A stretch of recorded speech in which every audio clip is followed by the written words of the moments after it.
প্রিয় ভাই বোনেরা, আমরা বাংলাদেশ জাতীয়তাবাদী দল বিএনপি আমরা বিশ্বাস করি যে শুধু কথাল ফুলঝুরি নয়, বরং দেশকে আমাদেরকে সামনের দিকে নিতে হবে ভবিষ্যতে। আমরা বিগত 15-16 বছর বহু আন্দোলন করেছি, বহু সংগ্রাম করেছি এবং এর ভিতরে আমাদের বহু নেতাকর্মী গুম খুন হত্যার শিকার হয়েছে। বহু হাজার হাজার লক্ষ লক্ষ নেতাকর্মী, বিএনপি সহ বিভিন্ন রাজনৈতিক দলের নেতাকর্মীরা গায়েবী মামলার অত্যাচার নির্যাতনের শিকার হয়েছে।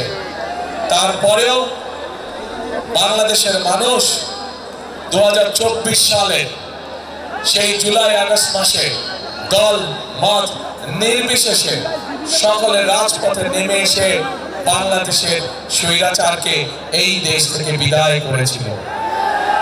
প্রিয় ভাই বোনেরা, বিগত 16 বছর ধরে বাংলাদেশের মানুষ তার রাজনৈতিক অর্থাৎ ভোটের অধিকার প্রয়োগ করতে পারেনি।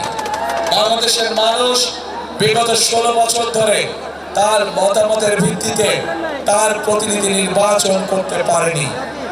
শুধু সেটি জাতীয় নির্বাচনের ক্ষেত্রে নয়, এমনকি সেটি লোকাল নির্বাচনের ক্ষেত্রেও একই ঘটনা দেখা গিয়েছে। বাংলাদেশের মানুষ গত 16 বছর ধরে স্বৈরাচার সময় তাদের মনের অভিব্যক্তি প্রকাশ করতে পারেনি। কেউ যদি কথা বলার চেষ্টা করেছে, আমরা দেখেছি কিভাবে তাকে রাতের আধারে তুলে নেওয়া হয়েছে, গুম করা হয়েছে, খুন করা হয়েছিল। প্রিয় ভাই বোনেরা, আজ সময় এসেছে, আজ বাংলাদেশের মানুষ তার দাবি আদায়ের জন্য আজ অবস্থান গ্রহণ করেছে এবং 12 তারিখে ইনশাআল্লাহ বাংলাদেশের মানুষকে যেই অধিকার থেকে গত 1 যুগেরও বেশি সময় ধরে বঞ্চিত করে রাখা হয়েছিল, সেই অধিকার প্রয়োগ করবে। প্রিয় ভাই বোনেরা, আমরা বিএনপি বাংলাদেশ জাতীয়তাবাদী দল আমরা বিশ্বাস করি যে একটি রাজনৈতিক দল হিসাবে যেহেতু অতীতেও আমাদের রাষ্ট্র পরিচালনার অভিজ্ঞতা বা দায়িত্বে আমরা ছিলাম, একইভাবে ইনশাআল্লাহ আগামী দিনে বাংলাদেশের মানুষের সমর্থনে আল্লাহ তাআলার রহমতে আমরা সরকার গঠন করলে ইনশাআল্লাহ আমাদের প্রথম দায়িত্ব হচ্ছে দেশকে পুনর্গঠন করা।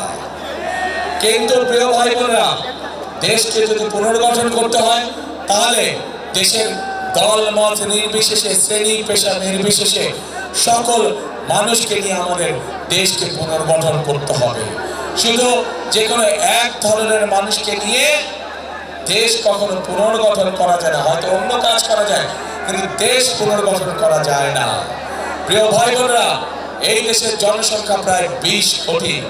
এই 20 কোটির মধ্যে অন্তত 10 কোটি জনসংখ্যা হচ্ছে এই দেশের নারী সমাজ, অর্থাৎ জনসংখ্যার অর্ধেক হচ্ছে এই দেশের নারী সমাজ।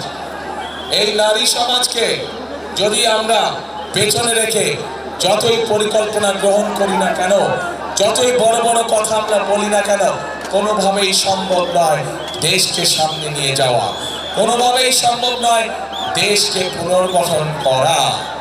প্রিয় ভাই বোনেরা, সেজন্যই দেশনেত্রী খালেদা জিয়া যখন দেশ পরিচালনার দায়িত্বে ছিলেন, উনি মেয়েদের শিক্ষা ব্যবস্থা ক্লাস স্কুল থেকে শুরু করে ইন্টারমিডিয়েট পর্যন্ত বিনামূল্যে শিক্ষার ব্যবস্থা করেছিলেন, যাতে করে এই বিশাল জনশক্তি, যাতে করে এই বিশাল জনগোষ্ঠী অর্থাৎ নারী সমাজ শিক্ষার আলোয় আলোকিত হয় এবং তারা যাতে নিজেদের পায়ে দাঁড়াতে পারে।